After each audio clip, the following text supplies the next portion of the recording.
achieved.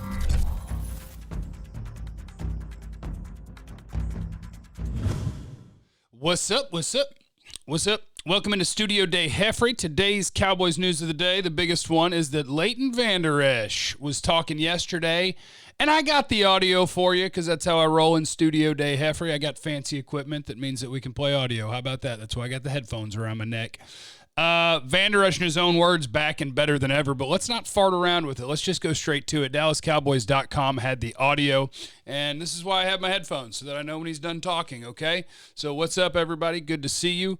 Say hello to Leighton Vander Esch. I mean, I had surgery middle of January already, so it's been how long? It's been months. I feel like it's been forever already, and I've been training for like 3-4 months hard. I got all my strength back. I'm back and better than I was as far as strength before I got hurt. So everything's going great there. I feel amazing. I'm just excited to be on the field. I changed my pads up a little bit. But as far as protection and everything, I mean, you're a player, so you just kind of got to do things that work for you.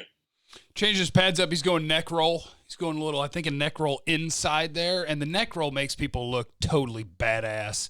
Now, the more important audio that I want to play you is this second one, and I believe it's from the same source. I got it off the tweeter, maybe John Machota's Twitter account. But listen to LVE, because this is a dude that is ready to play football and ready for all of us to shut up, and he wants to shut us up, and that's always a fun thing if you're an interested observer. Like, I want the dude who's pissed off. Here's Leighton Vander Esch on the neck again. I'm not even worried about my neck or anything anymore. I don't talk about it. It is what it is, and people can think what they want to think about it, but like I said, I've been training for 4 months hard. I'm already better than I was before I got hurt with that injury.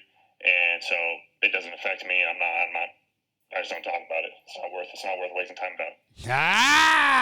We're done talking about it, baby. It's time to be about it. All right. So, in other news, Leighton also confirmed that he will be the middle linebacker now. He's going to be the guy who's got the dot on the helmet. He's going to be the guy calling the defense, and he'll be playing middle linebacker. Jaylon Smith will be playing the weak side linebacker. And I've had a lot of people ask, what does that mean? Not a ton, really, because in today's football, you are playing with, on 75 or 80% of the snaps, it's not 4-3, it's not 3-4, right? You're a nickel. You've got 3 corners on the field, you got 2 safeties on the field, you got 4 linemen, you got 2 linebackers. So in the vast majority of the plays, it's Leighton Vander Esch, it's Jaylon Smith. It's not like one of them is actually always lined up in the middle of the field and one is way here off to the side of the formation. But the things that are going to happen because of that is, one, I think it helps Jaylon Smith, because when you're the weak side guy, there is a less chance of an offensive lineman in the run game getting cleanly past the defensive lineman in front of him and being able to block you. You got a better chance of being clean and not having to avoid or take on blocks, and I think that's better for Jaylon because Leighton has better mobility.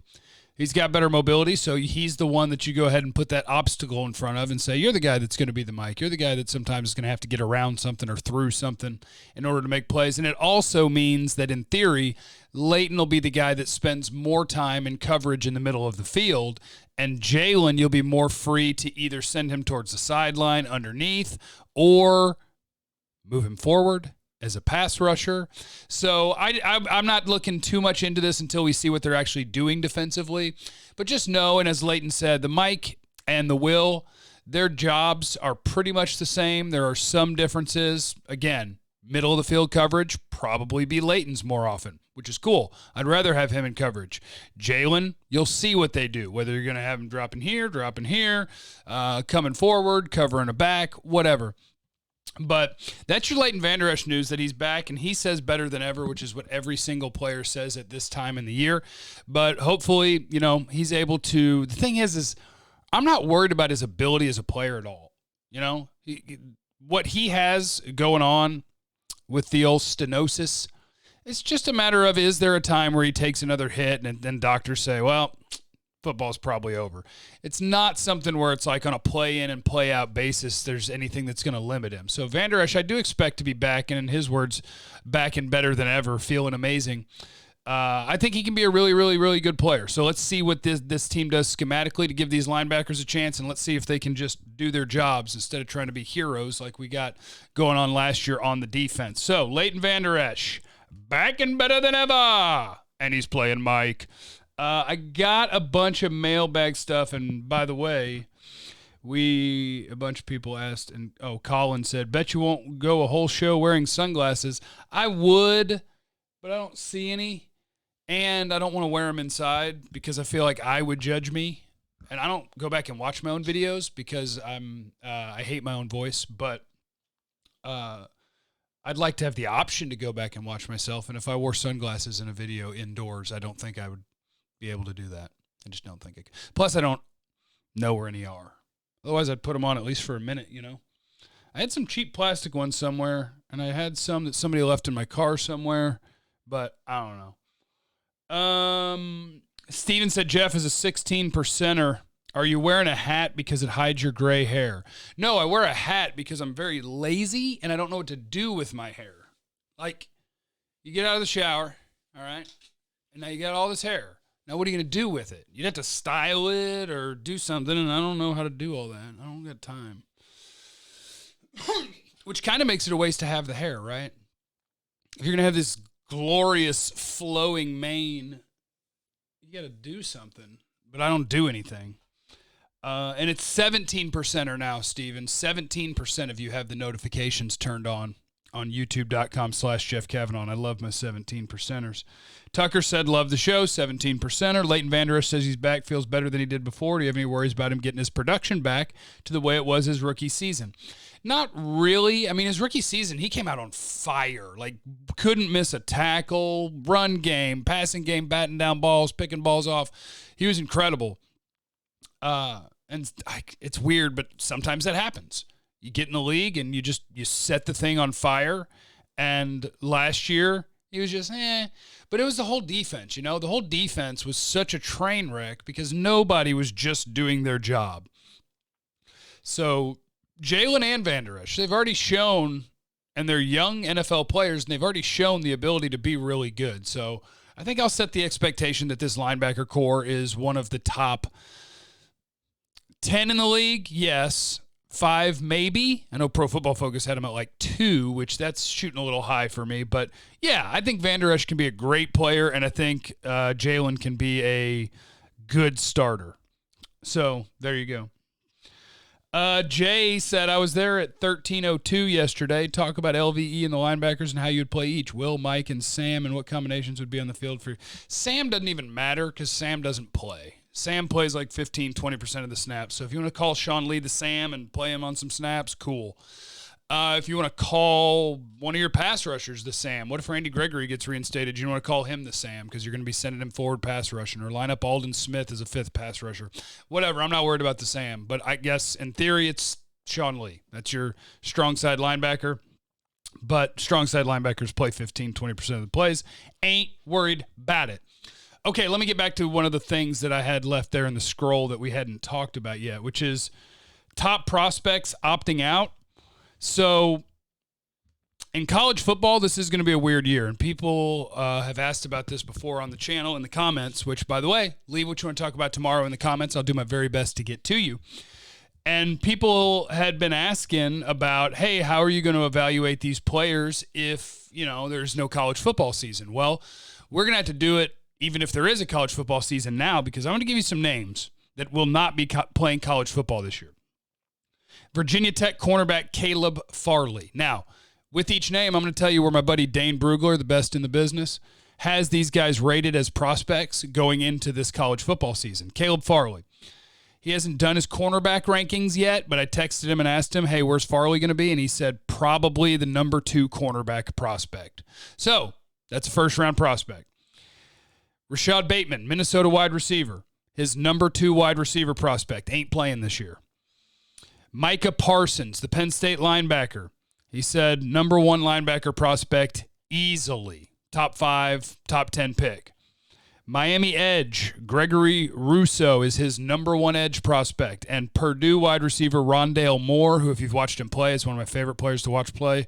He's a short guy, but freaking electric with the ball in his hands. That's his number 3 wide receiver prospect, and he has opted out of this college football season. So the top linebacker prospect, the top pass rushing prospect, 2 of the top 3 wide receiver prospects, and the top cornerback prospect, and we'll just have to study their tape from last year and project them going forward. And that's okay. That's cool. I mean, I saw enough of Rondale Moore as a freshman to know that I want him on my team. I saw enough of Micah Parsons last year when watching Yetur Gross-Matos to know that I want Micah Parsons on my team. I saw Rashad Bateman enough watching Tyler Johnson at Minnesota last year to know I want him on my team.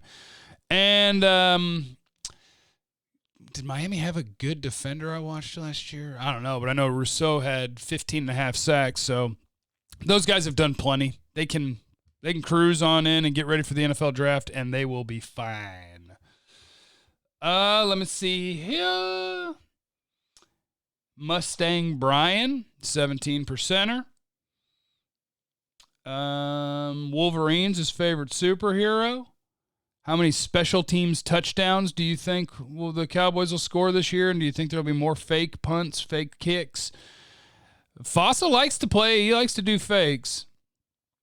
And he says, are you even worried about the punting with this juggernaut of an offense? Yes, I'm worried about the punting because the Cowboys need to be worried about the punting. Worry about special teams. Stop pretending it doesn't matter. We found out last year you can derail a season by being horrendous at special teams. Have a real coordinator, which they do now, and go try your hardest. It's a Mike Bassick thing. Are you trying your best? Go try your best on special teams, for crying out loud. Hillcrest Davidson, Jeffrey, 17%er here, made it to 1302. Will you list the best Cowboys all time for all 22 positions? That's a lot of work. Tyron, Larry Allen, Fred, Martin, Eric Williams, Dez, Irvin, T.O., throw Bob Hazen if you want, Dorsett, Roger, Witten, Dion, Byron, Woody. Give me a safety from the 70s whose name I can't think of at the moment. And at linebacker, give me Sean Lee if he's healthy. And Leroy Jordan. On the defensive line, give me DeMarcus Ware, Bob Lilly, Charles Haley. Too tall? Did I do it? I don't know. They've had a lot of good players. I'll tell you that. Let me see here. Excuse me.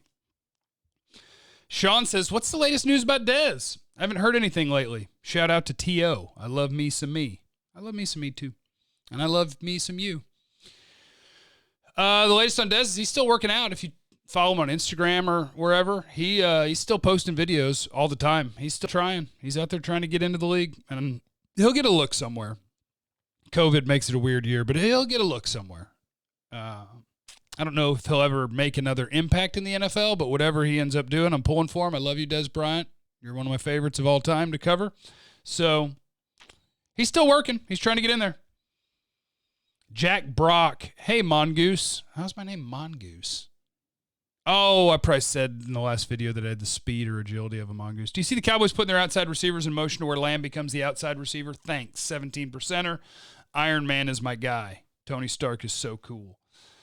Yeah, I see them playing games with their receivers. I think that's modern NFL football, right? Take a look at the 49ers where Deebo Samuel is a running threat. Like, they'll hand it to wide receivers and they'll make you account for wide receivers as if they'll hand it to them, to where you're able to use the entire field as a play caller, both vertically and horizontally. 49ers are really good at that. And I think every team should adjust to that. Ravens are another team that they'll have a guy in motion at the snap like 40 to 50% of plays. So those are things that they need to do, and I believe that they will. I got a bunch more questions, but let's get into them tomorrow. I got super important things I got to do today. In the comments today, first of all, let me know if you made it to 1440. And 1440. What is your What is your... I'm trying to come up with my random question of the day. What is your favorite movie made after the year 2010? Something in the last decade. And don't name it Avengers. I know they're great, but there's 57 million Avenger movies. Name something else. Make sure you're subscribed. Make sure you got the notifications turned on. Join the 17% Club. I love you forever for that. And I'll catch you guys tomorrow, all right?